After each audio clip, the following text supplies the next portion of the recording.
Hi friends, welcome back to our channel Anand Mamata vlogs. అందరూ ఎలా ఉన్నారు? బాగున్నారా? మేమైతే చాలా బాగున్నాం.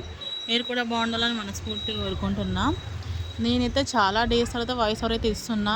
ఎందుకంటే ఈ మధ్య అసలు వీడియోసే పెట్టడం లేదు, షార్ట్స్ కూడా ఎక్కువ పెట్టడం లేదు. ఎందుకంటే కొంచెం పర్సనల్ ప్రాబ్లమ్స్ వల్ల అసలు మధ్య పట్టించుకోవడమే మానేసిన. ఏంటంటే ఇక పిల్లలకి హాలిడేస్ వచ్చేసినాయి. మేమైతే ఇక కొంచెం బిజీగా ఉన్నాం. పనిలో వాడి వీడియోసే పెట్టడం లేదు. సబ్స్క్రైబర్స్ అందరూ ఫీల్ అవుతున్నారా? ఫీల్ అవ్వకండి, మళ్ళీ వచ్చేసింది మీ మమత వీడియోస్ పెడుతూ. అస్సలు ఫీల్ అవ్వకండి అబ్బా, నేనైతే వచ్చేసాను. మళ్ళీ వీడియోస్ అయితే పెట్టేస్తున్నాను. మేమైతే ఈరోజైతే బయటకైతే వెళ్ళాము. ఎక్కడికంటే మా పిల్లలకి కొన్ని అంటే సమ్మర్ హాలిడేస్ కదా, బయట ఆడుకోకుండా ఇంట్లోనే ఆడుకోవాలని కొన్ని బొమ్మలు, క్యారమ్ బోర్డ్ అవి చెప్పినకైతే వెళ్ళినాము. ఇక వెళ్ళి వస్తుంటుంటే హోటల్లో అయితే బిర్యానీ ఇంకా చికెన్ లాలీపాప్స్ అయితే ఆర్డర్ అయితే తీసుకున్నాము. ఇక అక్కడ తినే టైం లేక ఇంటికి తెచ్చుకొని ఇంట్లో అయితే అందరం కలిసి తింటున్నాము.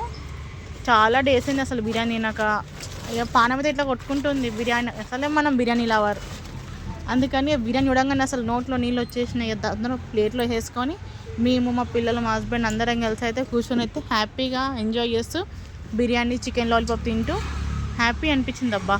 మీరు కూడా మీ ఫ్యామిలీతో ఇలాగే తింటుంటే ఆ హ్యాపీనెస్ అనేది మీకే తెలుస్తుంది. అందులో అయితే మా బాబుకి అయితే ఇంకా ఎక్కువ ఇష్టం బిర్యానీ, ఈ చికెన్ లాలీపాప్స్ అంటే బయటికి వెళ్ళడం అంటే చాలా చాలా ఇష్టం. ఏ పిల్లలకైనా బయటికి పోవడం, బిర్యానీ చేయడం ఎందుకు ఇష్టం ఉండదు? ఇష్టం ఉంటుంది. అందులో మేము కూడా అంతే. మన మిడిల్ క్లాస్ వాళ్ళు అంతకంటే ఎక్కువ ఏం చేయగలరో చెప్పండి.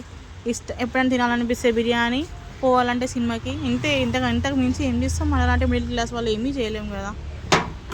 మాలాగే మీరు కూడా ఆలోచిస్తే కామెంట్ చేయండి, ఛానల్ సబ్స్క్రైబ్ చేసుకోండి, షేర్ చేయండి, లైక్ చేయండి.